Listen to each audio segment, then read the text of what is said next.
সরো সরো সরো কি আমাদের পুকুর ঘাটে পুকুরে যোগ বাইতে, ঠিক আছে? আমরা হচ্ছি পুরো রাজ পরিবারের সদস্য, মানে একদম ঘরের সাথে পুষ্কুনি। হ্যাঁ, যোগ উঠে গেছে, যোগ যোগ নিধন কার্যক্রম চলতেছে এখানে, দেখেন অবস্থা। অথই সাগর, পুকুরের আবার একটা গেট আছে, পুকুরের মাঝখানে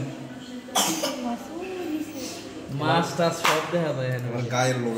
এই পুকুর ঘাট, এই পুকুর ঘাট, পুকুর ঘাটের উপরে দোতলা সিঁড়ি, আর এই আমাদের নিচতলা রুম।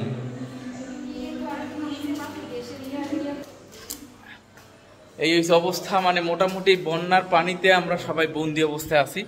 হ্যাঁ, ভাগ্য ভালো এখন আমাদের রুমে প্রথমত, তবে বৃষ্টিটা যদি দুপুরবেলা না থেমে যেত তাহলে একেবারে এই রুম টুম সব প্লাবিত হয়ে যেত। এখন মনে হয় একটা ছোট্ট দ্বীপের মধ্যে আছি।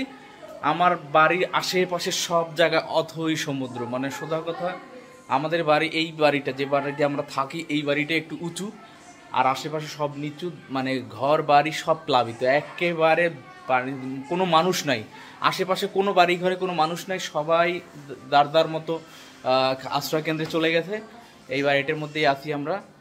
তো সবাই আমাদের জন্য দোয়া করবেন, আশীর্বাদ করবেন যেন এই দুর্দশা খুব তাড়াতাড়ি কেটে যায়। ভালো থাকবেন সবাই।